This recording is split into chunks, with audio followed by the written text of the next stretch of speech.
bilyonaryo, dito natin nakita na talagang wala kang pinagkatandaan.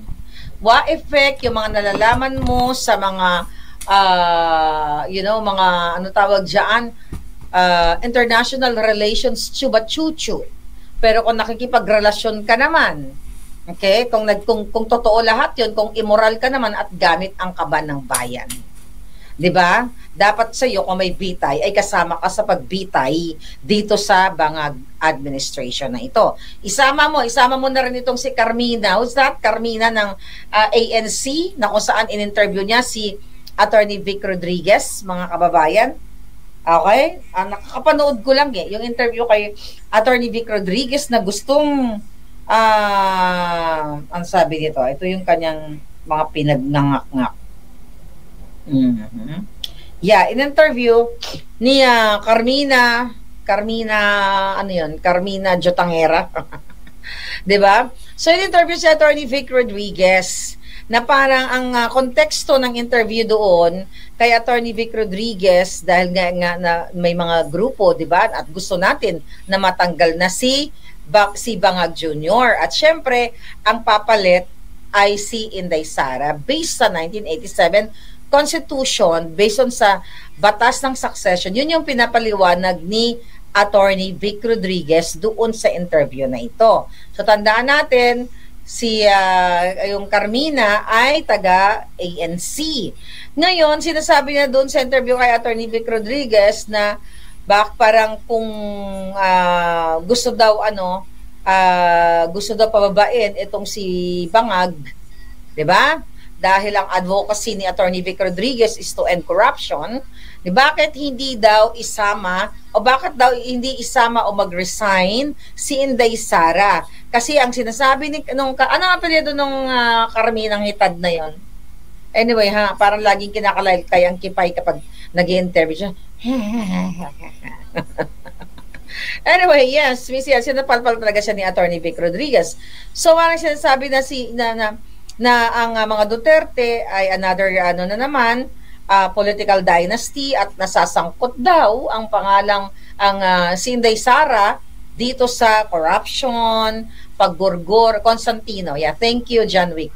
Yeah, hindi ko pinapanood yun 'di ba? Hindi ko pinapanood yung mga kabilatan nila as long as may mga personalities na kailangan natin panoorin, katulad ng interview ni Attorney Vic na inililink si Inday Sara na gumugurgur daw, may mga human rights violation at ayun na nga, dapat daw si Bangag ay gustong panagutin o pag-resignin, dapat daw kasama si Inday Sara. Kung yun daw ang advocacy ni Attorney Vic to end corruption, bakit si Inday Sara ay gustong parang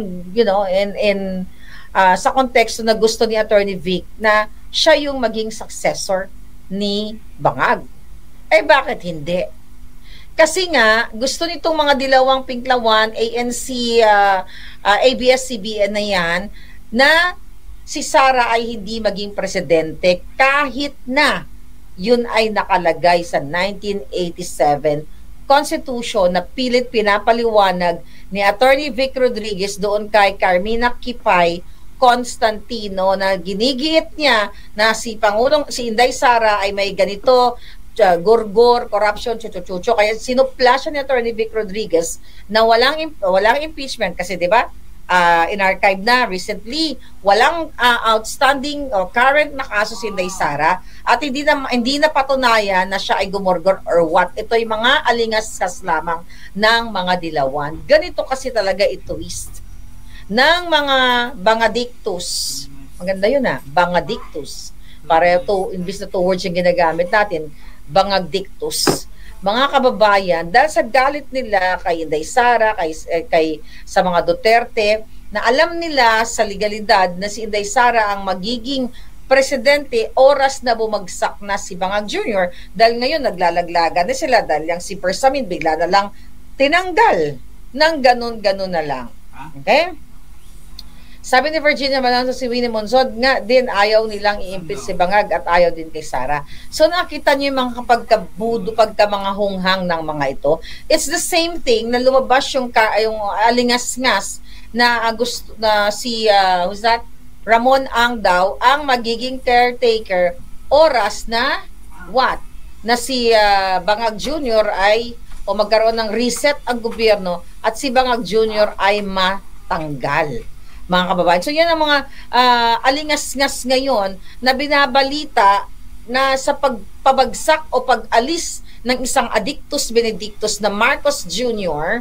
ay siya ay papalitan, nahalilihan ni Ramon Ang, parang proxy or caretaker. So pinapaliwanag ng ating mga magagaling na abogado na wala sa batas ang pwede kang mag-assign ng caretaker.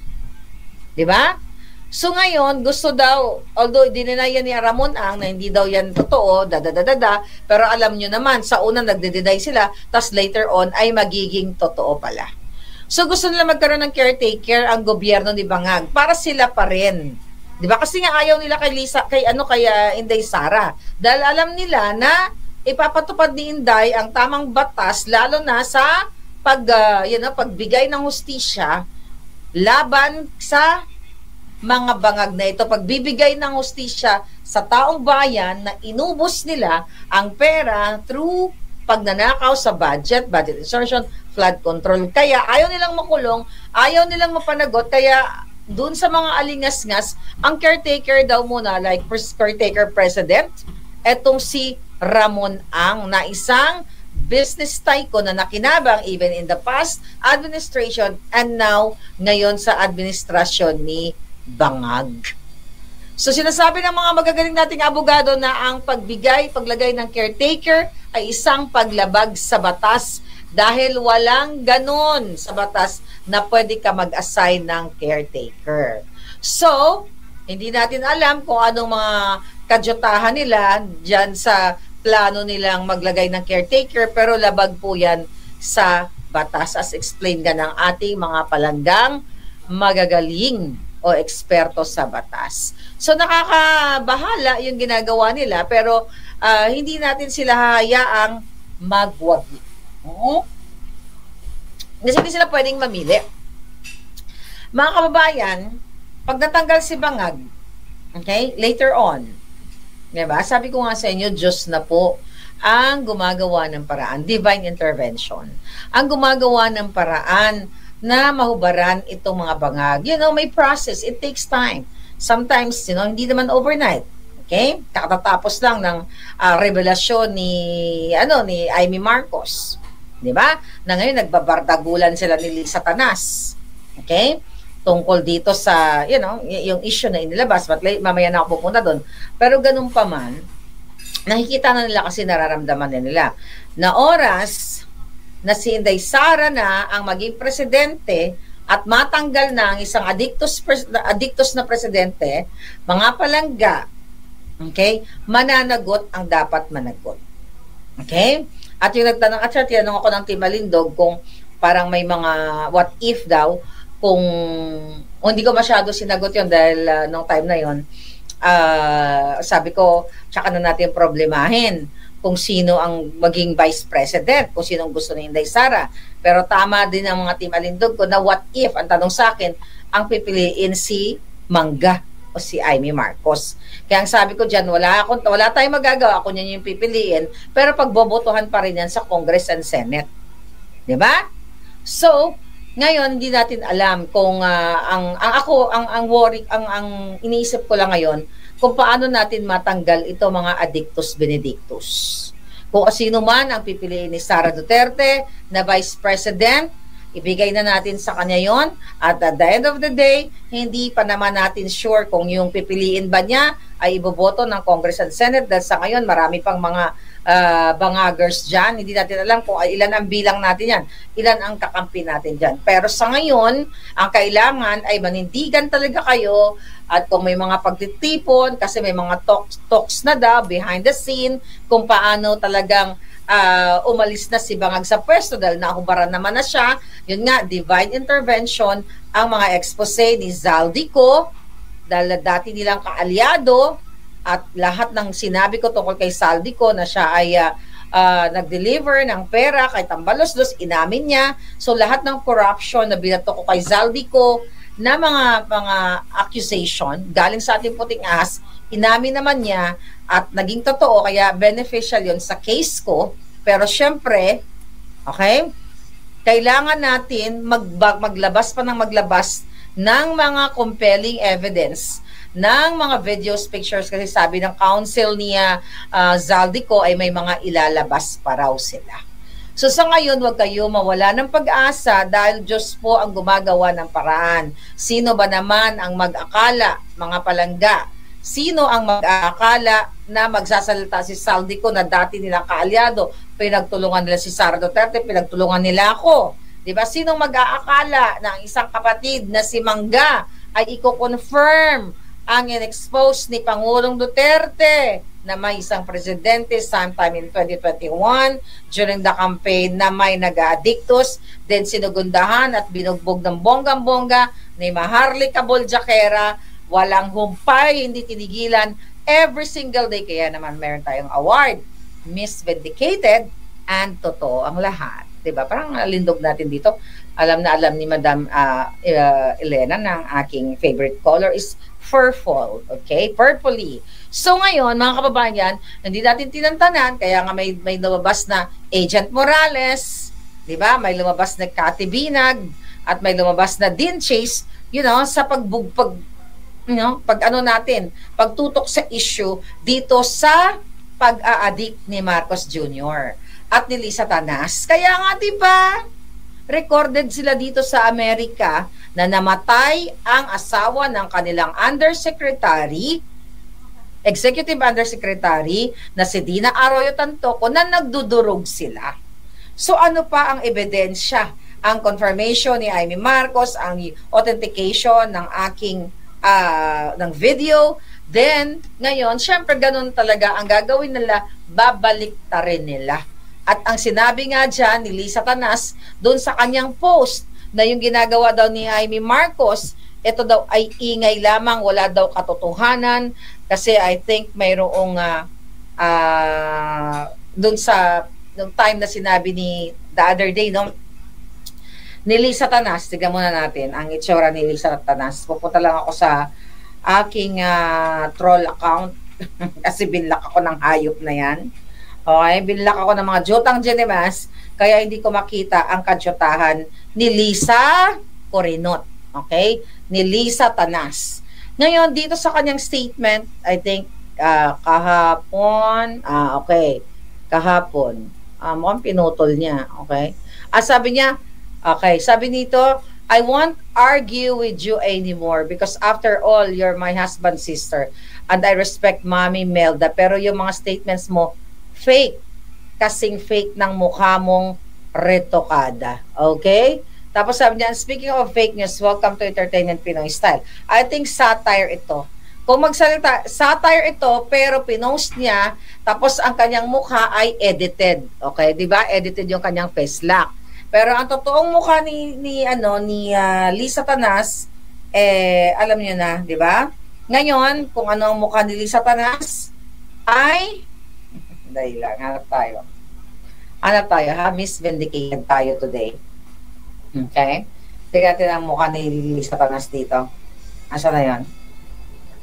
Ito ang mukha niya. Ayan mukha ni Lisa Tanas. Kadiri, di ba? So, pinagtanggol pa siya na kanyang kaklase, kinumpara yung mukha ni Amy Marcos at ni Lisa Tanas nung bata. In fairness, Lisa Tanas, maayos naman ang mukha mo nung bata ka. Kaya nga ang mukha mo naging ganito dahil addictus ka. Okay? Ganyan ang epekto ng mukha mong malademonyo. So yung sinasabi mo, okay, na ito ay sarsuela, yung binabato sa'yo ni Amy Marcos. Nahipag mo. Okay? 'Di ba? Ay puro katotohanan. So lahat ng kasinungalingan, gagawin talaga yan, mga kababayan, ni Lisa Tanas. Kasama ang mga fake news niyang, mga trolls niya.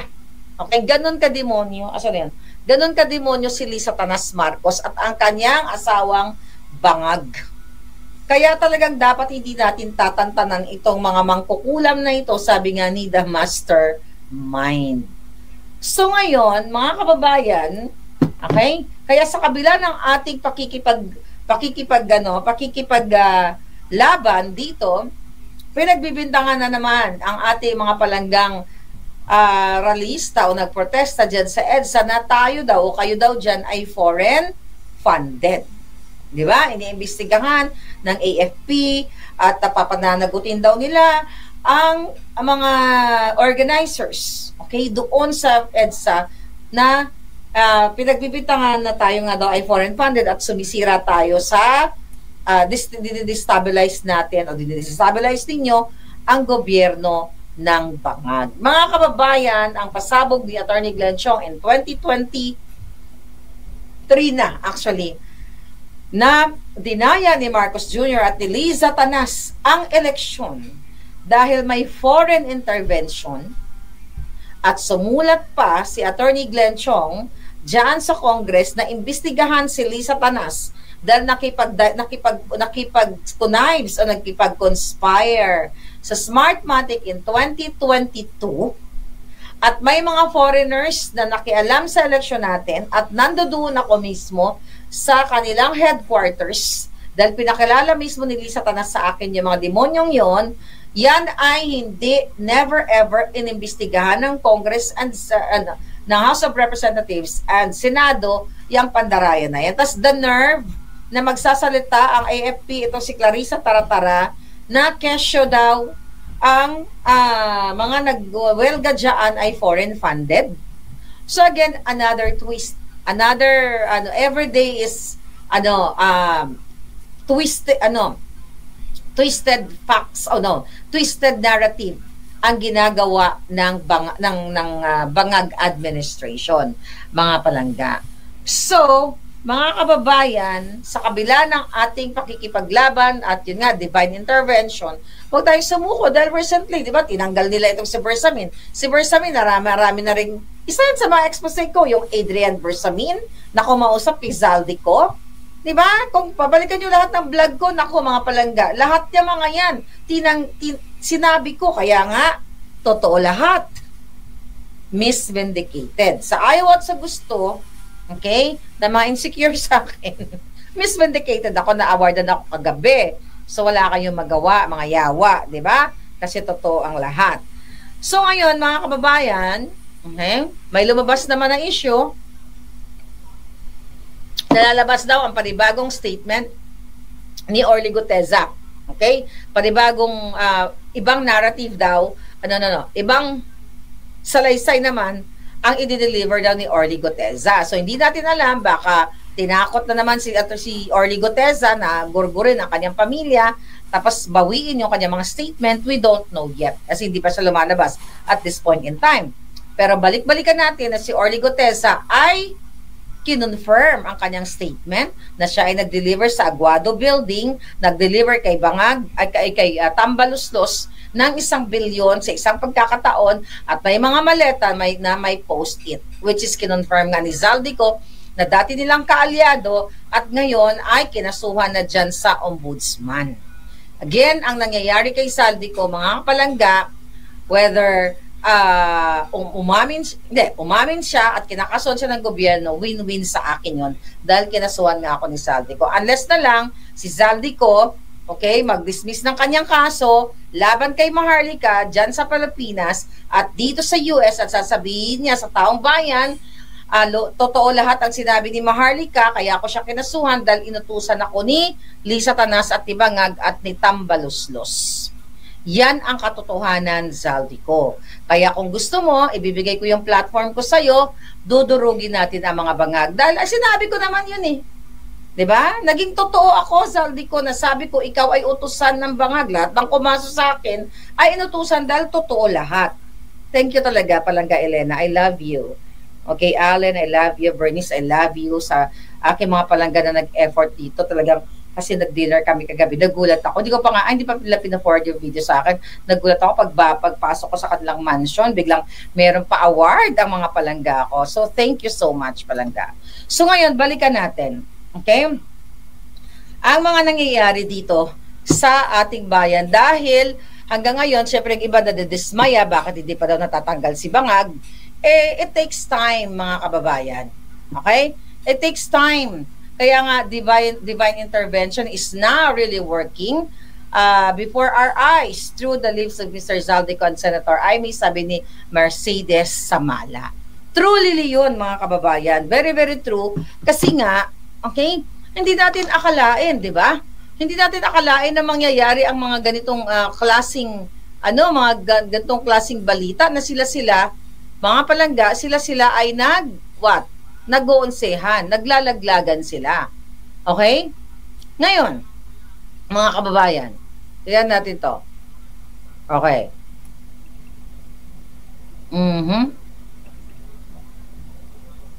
Kaso. Yeah. Yun nga, kinasuhan nila si Zaldico.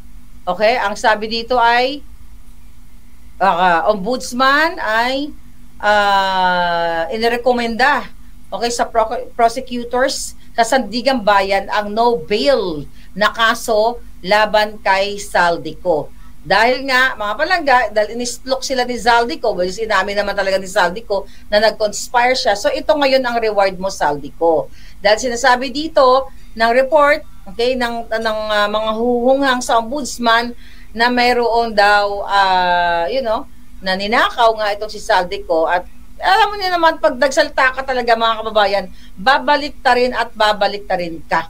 Okay? Criminal charges, malversation of public funds, through falsification of public documents. Yan ang kaso kay Zaldico. Paglabag sa Section 3, RA 3019, Anti-Graft Corrupt Practices. At kung ano-ano pang mga kaso dito kay Zaldico. So, mga palangga, ayan. Ayan, nakala ko nawala ako. So ngayon, may nagtatanong, bakit dapat to si Kong Marcoleta ang maging vice president pag si Inday na? Possible naman yun. Kailangan lang mag-resign. Yun yung sabi ni Marcos Iro, Sara for president and Marcoleta for vice president. Possible yun kasi si Inday Sara, pag naging president na siya at natanggalan si Bangag, malay nyo, magsaksakan si Lisa Tanas at si Bangag one day, ay mamaya, o bukas, o ma-overdose si Bangag, di wala na silang magawa. Kundi si Inday Sara maging presidente. Sabi ko nga sa inyo, antayin lang natin lahat. Katulad ko, napaka-pasensyosa ko na nag-antay, o minsan nabuburyong din ako dahil antagal, di ba? Since 2022, nagsasalita ako. We're just waiting. Anytime, any moment, magtiis-tiis lang tayo. Hindi natin alam, yung bunganga ni Bangag, ngiwi-ngiwi na, bigla na lang bumagsak. Dahil Diyos ang gagawa para sa atin. Pero hindi tayo titigil sa pagkilos. Hindi mo akalain na itong si Zaldico ay magsasalita, itong si Amy Marcos na binolja ko last year pa, nagsalita siya. Okay? Pero sabi ko nga, hindi sila absuelto. Na sila ay na sila ay hero. Hindi sila absuelto. 'Di ba? Inisplok ng nila yung katotohanan. Okay? Ngayon, ang kailangan lang natin, wag nating tigilan si Lisa Tanas. Dahil demonyo yan Tignan mo si Bersamin, tignan mo si Amina Pangandaman. Sabi ko nga, you're only good as your last performance. So itong mga ito, hindi ito inosente yung mga nagsasalita laban kay Bangag. Sila ay nagkaonsehan na. Imagine mo, akalain mo yan si Bersamin. Matagal ko na yan sinabi sa inyo na possible na papalitan yan ni Ralph Recto. Yung mga nakatutok sa akin, alam nyo kaya nga, deserve ko tong sombrero na to. Totoo lahat ang sinasabi ni Maharlika. Kahit ano pang gawin nilang pagtitwist, paggawan, pag-invento, pagsira sa kay Maharlika, wala na kayo magagawa. Na-awardan na ako di ba? Di ba? Na-awardan na tayo ng bonggang-bongga, mga kababayan. So ngayon, tingnan lang natin dito. Okay? Ang mga eksena sa banga. Yeah. Ano mga pangyayari ngayon dito? Hindi pinapansin, hindi pinapansin ni Bangag Jr. yung yung expose ng kanyang kapatid kasi tuloy-tuloy daw siya sa trabaho, tapos sinasabi na sinisira lang daw siya ni Amy Marcos ang pamilya niya, di ba? Yan ang narrative nila. Magpapamilya sila. So ganito kasi nungaling ang Bangag administration na to. Alam mo, Bangag, muntik ka na mamatay, di ba? Muntik na yung mamatay noong 2023 na nagkaroon siya ng ng anong nagkaroon siya? Muscle spasm. Taranta si Satanas, akala niya mamamatay na si Bangag. So, huwag kayong pasisiguro dahil any moment, sa ngalan ng sumpa ni Maharlika, pwede nang bumagsak si Bangag Jr. At kapag bumagsak si Bangag Jr. dahil suminghot at lumunok ng maraming pulburon, wala na kayo magagawa at magbabayad kayong lahat. Although, tatakas yan. Kaya kayo dyan, bantayan nyo. Okay? Ang ating mga airspace na huwag patakasin itong si Satanas, dapat bitayin ito patiwari. Sabi ko nga, dapat talaga mga kababayan ay ang tawag dito, retroactive ang bitay. Yes, Baby Linsky nag-code blue. Yeah, code. Yeah, CODE, code blue. So ngayon, ang gusto nila ngayon, sampahan nila si Amy Marcos ng mga kaso based doon sa statement sa kinonfirm ni Amy Marcos, imagine pati si Maricel Soriano, kinonfirm, yung si Bong Dasa na ngayon lumalabas, patay na yon, diba? At yun ang informante doon sa PIDEA noong 2012 na pinag-usapan nga namin ni Agent Morales. Imagine mo, naglalabas yung mga pictures ngayon na si Sandro Marcos at itong si Natsugi na si Bong Dasa ay parang pinost ko nga dyan, parang pinagbiyak na pulburon. So may mga lumalabas na gano'n na posible or baka nga anak, baka sino ba ang tunay na tatay ni Sandro Marcos? Dahil nga sabi ko, ang mga addictus benedictus at si Dean Chase, meron dyan pasabog, na nakikipagtsuktsakan kahit nga sa aso, kahit sa pusa, pwede silang makipagtsuktsakan kasi sabog sila eh. Hindi nila alam, wala sila sa katamang katinuan. Kaya naman, ganito yung nangyayari ngayon sa bayan natin. Katulad nung katulad yan kay Bersamin, bigla na lang nilang tinanggal. Ikasabwat din nila yan. Kaya ako sa'yo, Bersamin, mamamatay ka na lang. Okay, baka sumunod lahat kayo doon kay Tandang Enrile. Isplok nyo na lahat. Diba? Kaso lang mahirap sa kanila kung at least si Saldico, umamin siya na nag-conspire siya. Kaya medyo mas magagaan yung iyong, mapapatawad mo. Ako, sa totoo lang. Diba? Kahit akong inasuhan ni Saldico, basta siya ay kasi, obvious naman, nagsabi ako ng totoo, Saldico. Alam mo, mas mapapagaan ang dibdib ng taong bayan laban kay Saldico kung ilalabas niya lahat na makikita natin na kaya nilang ginawa ni Saldico na kahit alam natin na mali, kahit saan mo tignan, hindi ka natin alam, baka tinutukan si Saldico or what para gawin niya yung mga budget insertion na yan, yung pagnanakaw na yan. Kasi ganun ang ganun ang kalakaran sa politika natin sa Pilipinas. Tututukan ka o di natin alam na si Saldico pala, nung ako'y kinasuhan, Saldico, kasuhan mo si Maharlika, dahil kung hindi mo gagawin yan at hindi ka sumunod, ay gugurgurin namin yung pamilya. Kaya nga ako natuwa kay Saldico dahil umamin siya na nag-conspire siya dyan sa budget insertion na yan at dyan sa pag-deliver ng pera. Hindi natin alam kasi aso lang sila tau-tauhan. Katulad na lamang nung unang nagkaso sa akin na designer na na-dismiss na yung case, inutusan din yun. May tinawagan siya na mga kaibigan mismo. Nakakasuhan niya si Maharlika dahil inutusan niya si Satanas. Nung binitawan na siya at wala na siya yata mga project ngayon kay Lisa, I don't know kung anong nangyari, hindi niya siya na makabayad ng lawyer dito. Siguro dito sa kaso niya dahil milyon-milyon eh. Dating walang pambayad sa kuryente. Tapos biglang magkakaso kay Maharlika ng milyon-milyon na pera galing sa taong bayan. At saka sinabi talaga niya, dito sa aming common friend, nakakasuhan niya ako dahil inutusan siya ni Lisa. And I think, Saldico, it's time for you to speak up. Mapapatawad kita, sabihin mo lang ang katotohanan, ilabas mo lahat ang mga video, 'di ba? Para ma-redeem mo yung sarili mo. Dahil mas masama sila kumpara sa iyo. So I'm giving you the benefit of the doubt na kaya mo ako kinasuhan dahil tinutukan ka ni Satanas o tinakot ka na pag hindi kayo sumunod ay gugurgurin ang mga pamilya nyo at kapalit yung mga pera na kukuha ninyo, yung bigay sa inyo or whatsoever. So yun mga palangga. Kaya